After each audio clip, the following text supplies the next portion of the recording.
په نن شپه د عرفې په شپه اوس د ماښام نه پس د عرفې شپه شروع شو چې دا چا زر کرته سوره اخلاص ووایي قل هو سورت اوهو ډېر لوی اجر لري دومره اجر لري چې الله به درته وایي جنت ته کوم ځای خوښ دی ورځه دومره اجر لري چې الله پرې ټول ګناهونه معاف کوي دومره اجر لري چې ستا څومره حاجات دي خدای ټول درته پوره کوي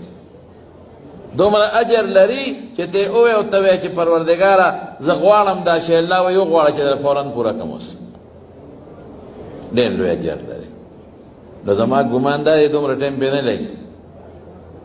نیمه ګنټه به پرې ولګي که تاسو یې وایئ که په یو ځل یې نه شی ویلې خیر دی سلسل ووایې 50 ځان سره نوټ کړئ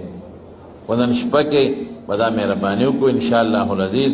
چې دا سوره اخلاص قل هو صورت ووایي اسیم د قل هو صورت دا فضیلت